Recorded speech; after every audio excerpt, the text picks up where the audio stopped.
welcome back to my channel, and I hope you all are doing great today. So as I have told you in the previous class, just today we are going to learn the Unit 3, Chapter 3, the last part. That is liberalization, globalization, privatization and the impact of the policies or the reforms of economic reforms in India 1991. That is negative and a positive impact. Okay, it is going to be a short video. You already know now the new industrial policy, new trade policy, right? What were the reforms or the policies made by the Indian government in 1991.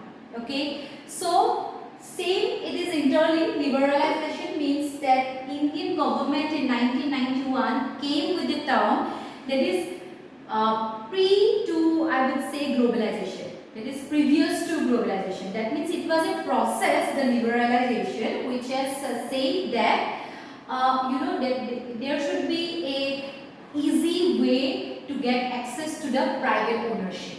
That means that to encourage the private owners, government of India came with a term that is liberalization, where it was saying that now delicensing. I have told you in the previous class, right? New industrial policy. Delicensing, that is abolition of the licensing process to do the business. Okay, first. Second, remember registration process. That means to abolish the registration process. So registration process and controlling regulations, government regulation and control of the government regulations on the ownership was a little bit eased. That is that government has decided to encourage private sectors to boom in the business so that the economy can develop. Okay, so for that they have also decided in liberalization to reduce the tax in import and export. So when there was an import and export, and they were encouraging the private sectors to operate their business and then also to trade in overseas, they have also have given the ease I would say to also fix the price of the goods and services. So what happens is when your goods and services, suppose if you are the only sector, that means public sector is controlling, there is a monopoly. Okay, there is no competitor, so they can decide the price. Now when privatization came, they have decided that we will encourage the private owners, and private owners will now equally contribute to the business, and there will be healthy competition, right? So price will be fixed in the goods and services, and the monopoly will reduce. Okay, fair price in the market will be in practice.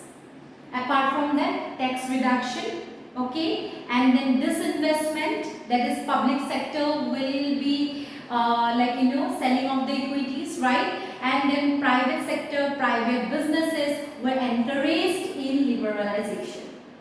New industrial policy, the new industrial reform policies that I have explained in the previous class are of same points, similar points you will get in liberalization.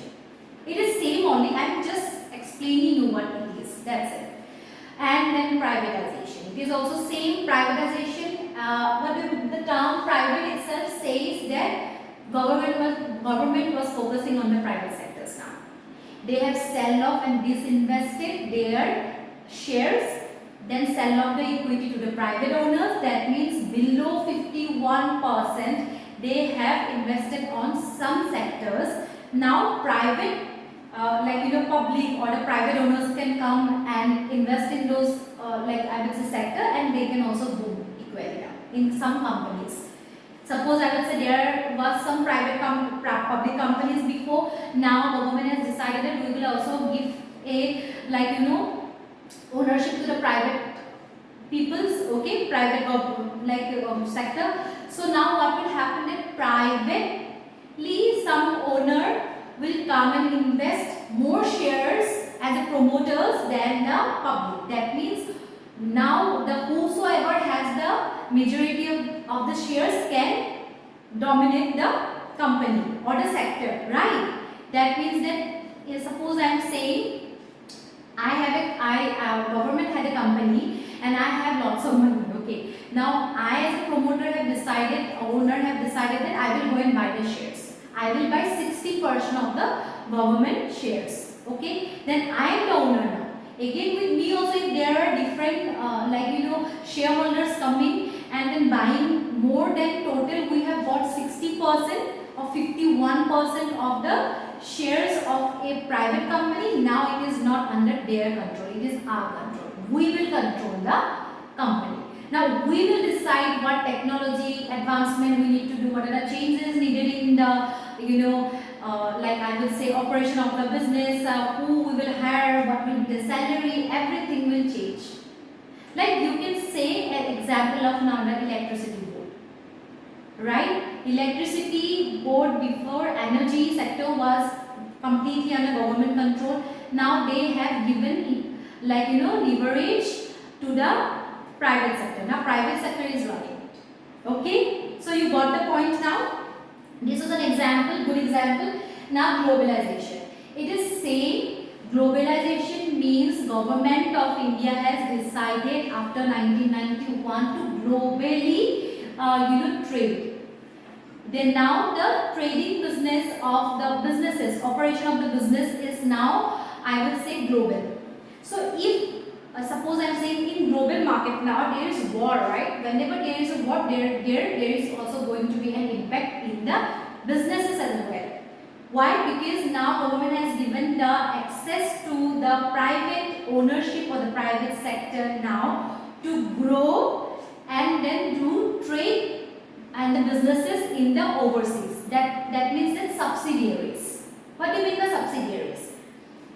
I am having a company, I am an Indian owner, Indian citizen. I have established a company in India itself. That means my headquarters of the company is in India. Now I have decided to operate in the overseas. That is what I will have different branches in the overseas, and that will be the subsidiaries. Okay. So from there also we are earning money or the profit maximization. We are doing it from overseas. Now if one country is being impacted, that means the whole economy, or I would say the business will have impact. That means one country we are expanding the business, we have invested over there. Now there is some war going on, or I would say geopolitical issues. So what will happen then? My business in there will have an impact. So that loss will directly or indirectly have some impact on the profitability of my business. So this is global. That means government has decided that we will go to the global sectors, and then technology, suppose advanced technology. Now IT is there, right? We are also operating in IT services now. How we grew in IT service? Because of the access of technology, right? How we got it? Because of globalization.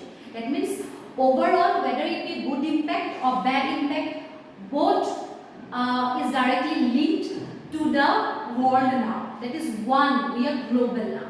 Okay, India has decided, the government of India, to go global because they wanted to advance in technology. Healthy competitions, and then I would say employment will increase when MNCs will come over to India. Okay, and then if you do the export business, then why was export encouraged? So that we can earn profit, maximize profit and earn in dollar and bring back the money to India.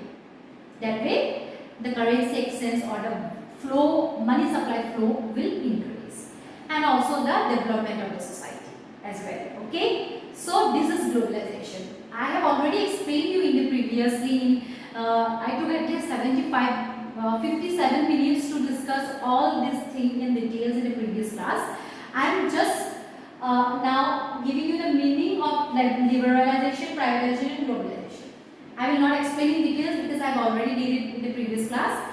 Apart from that, I will now end this class with discussing about the impact, that is positive impact and negative impact of the policy formulation in India, that is globalization, liberalization, privatization, what impact, positive and negative, it had on the or can have in the economy, that I will discuss right now. Okay, I will discuss it. Just give me 1 minute. Let me rub the board and then we will continue the class. You can see impact of government policies changes in India.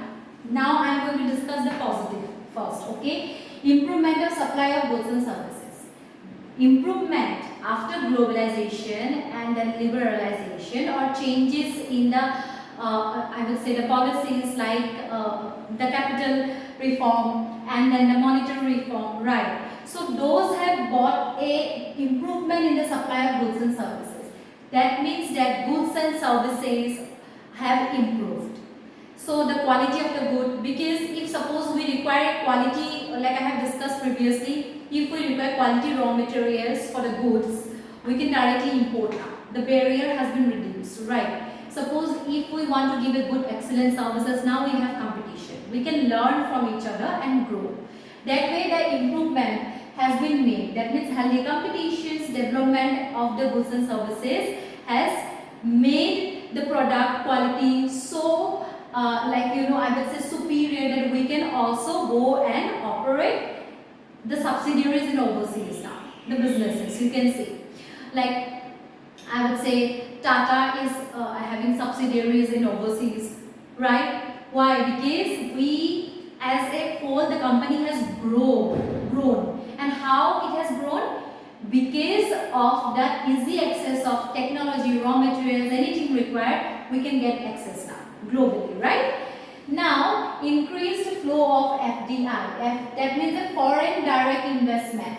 That means I have mentioned you in the capital reform. What was it? That if we need some capital, directly foreign indirect investments, that means that foreign investors can directly come and invest in our companies. Like I am the promoter and I have decided that I will sell off some of the shares now because I need capital, and they can directly come and invest.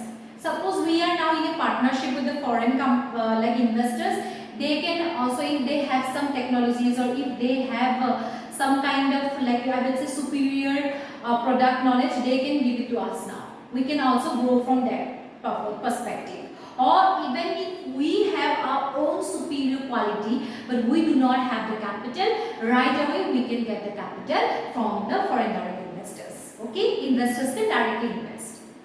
You got it now? So for funding also we do not have problem. If we have an idea, we can do the business and operate easily now. Okay. Now third is better standard of living. That means that I have said with growth in technology, with globalization access, we are growing. Our standard of living is increasing. Suppose I am saying that before we were using register or the copies, books to entry. Now we use softwares to make entry for the transactions. Now easily we can find out the cash that we have in hand, the expenses, the incomes, okay, the profit. Yes, easily. So how? Because of the software development. And how we got the access? Because we are globally trading now. We can get the access from from the overseas. Suppose we do not have the access software development and all, we can get the access from the overseas, from any other country who have those kind of softwares. Okay, and then we can develop the business. So this way standard of living has increased, the knowledge of the person is increased. Suppose I am an employee, I do entries before manually. Now we do it with the help of the softwares. So I have also developed the skill. That way my income will also rise. And then if there is no errors in there, and then what will happen that suppose I am saying we have developed in a certain way, and now I don't do it manually, so my headache and my time has been reduced. Okay, I have also improved my skills now. I can also go to overseas and do a job because I have increased my skills to certain level. How I got that kind of access? How my standard of living increased? Because I got the access. Why I got the access? Because Indian government has given the ease to trade now in overseas, globally, right? So this is just an example. You can take a lot of examples. And then you can see 4 point free flow of goods and services across international boundaries. That means that across India, suppose I would say that money flow has increased. How money flow has increased? Because we are trading like beyond our national boundaries. International trade barriers has been reduced now. Government has decided that we will reduce the international trade barriers by reducing the tax. Export and import duties will be reduced. So that way what happens is that we are getting free flow of goods and services. We can export, we can import also when required. That way when we export, we bring in the money. We maximize the profit in the overseas with the help of subsidiaries and we bring in the money.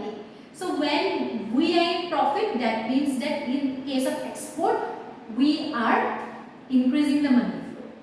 Even in import also, if you have quality products and you need the raw materials, you can buy it.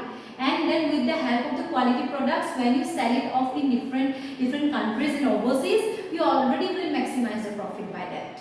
Okay? Then we will increase the money flow in India. So this is how the economy has been boosting and this is how government has made changes. This reform has a very positive impact of free flow of goods and services, increased flow of the capital investment by the foreigners, better standard of living of the peoples, like I have said, skill development, okay, and then easy access of goods and services have also given us free flow of money to India to boost the economy. Okay, I hope you got the point. Now I will quickly end this class by explaining you the negative point of the policy changes, that is globalization and liberalization in India. Okay, just give me a minute. Now you can see that the impact of government policy changes in India. This is going to be a negative one. Okay, negative points. Negative points. Okay. So first one you can see small scale businesses is suffering. Why? Because as I have one time, I think I have mentioned you people that small scale sectors have less like capital. Funding is very low. So high technology MNCs who have high tech software, who have the ability to give more salary to the skillful peoples. They can hire more skillful peoples. India is full of professional and skillful peoples. Now who will hire those peoples? Everybody wants money, right? So those MNCs will hire those best of best peoples. Now entrepreneur or a startup cannot afford those kind of a huge capital budget for employment, or I will say changes in technology, software. If you need a high-tech software, you will get it only in MNCs.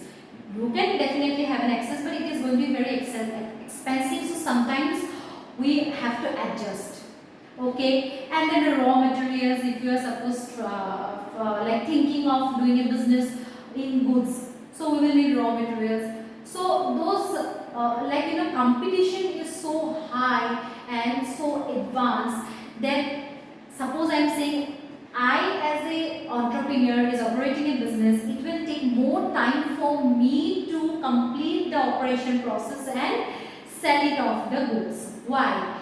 Because my machineries, my employees, my capital is not that high to introduce high-tech professionals or high-tech softwares and machineries to produce I would say thousands of units in a day. Okay, so I am not able to produce that much and distribute it to all across the world like an MNC can do. In domestic also, in India also, suppose a company MNC has came and established. Now they can definitely distribute because they have money to distribute it to even in remote areas also. But I might not have that money. I might not have that professionals or the budget for those high-tech softwares or machineries to introduce to my operation process so that goods are suppose I am saying now I am only able to produce 100 units of goods and MNCs are producing in a day 1000. They will be able to easily distribute it. Yes, they will be earning more because now they are definitely like producing more units than I am in a day. So I am lagging behind.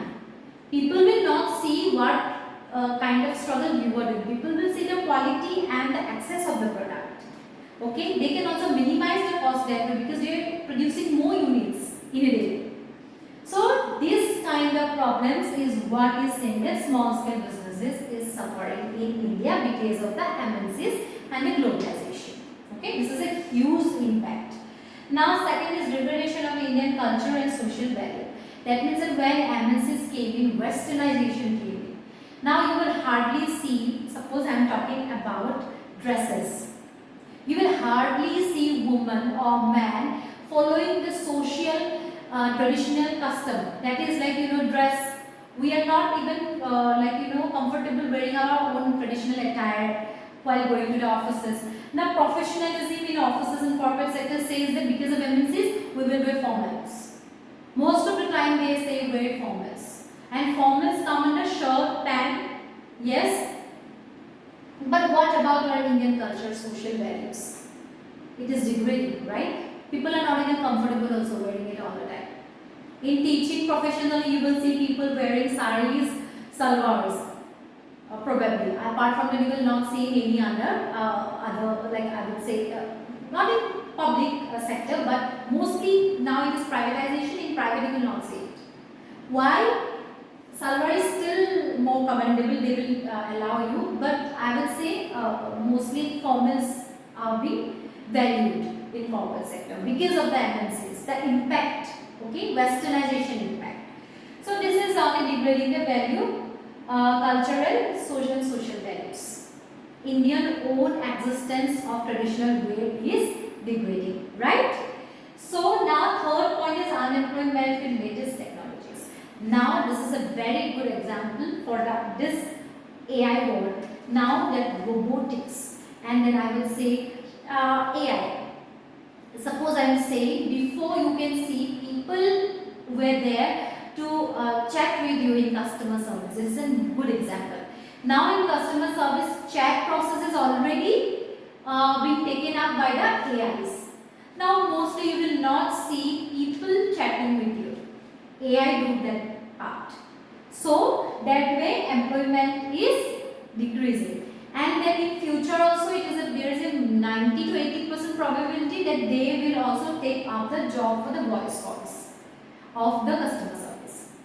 AI will do that part. Okay, that way what happened, one time investment is only happening. We don't have to rely on the employees and we don't have to hire employees. MNCs do not have to hire employees and take the headache up for the job. Okay, so mostly if there is AI, it can replace it and AI will do it automatically. So their headache is less. So that's why latest technologies are being implemented by the companies, but however unemployment is increasing. Why it happened? Because of globalization only. Globalization is only bringing this kind of changes.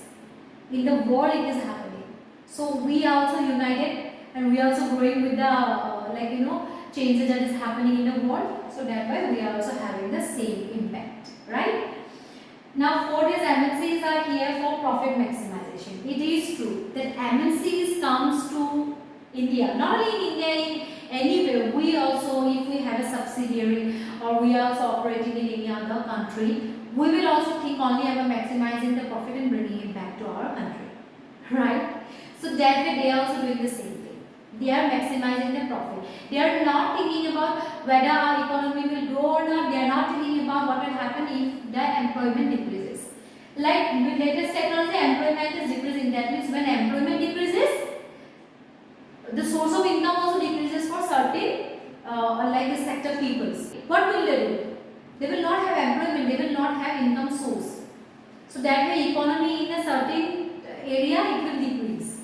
But will it have an impact on the MNCs? No, because they are only thinking about profit maximization. They are not thinking about what will happen to the Indian economy. They will not think about it because they will take back the money. We ourselves only have to think about what will happen to the economy. If the technology increase and we are being replaced by some AI robots. Okay, and then what will happen when the poverty increases? Unemployment will bring poverty. What will happen if the poverty increases in a nation like in India? They will not think about anything because MNCs are for profit maximization. Only your country, I would say, the companies can definitely think about the nation because economy matters for them but not for the MNCs. Okay, I hope I'm very clear about this point. But however, globalization is obviously having a more positive impact than the negative impact. So I would say negative impacts are there, but mostly positive impact is more. We are developing, our skills are developing, that matters. If your skill develops, you can definitely might be in customer service. If suppose I'm saying it has been replaced by the AI, we can also learn different skills and enroll and implement those skills and then get a job easily for the other services. Okay, so the MNCs are definitely having an impact in certain areas like culture, social values, and then you can say poverty. But however, it is also certainly increasing the standard of living and also the professionalism in India, and also a healthy competition. We are also learning, we are also competing now in overseas. Not only they are coming and competing with us, we are also giving services and goods to the overseas, right? So that is what is called a good impact of the globalization. I hope you are clear with these points. Okay, now in the next class we are going to learn about planning in details. Okay, unit 4 it is going to be, and this is it. The end of the class is here. So I hope you're liking my videos and have a great day. For more such videos, do not forget to like, subscribe and share, and please share with your friends and family. Have a great day. Bye.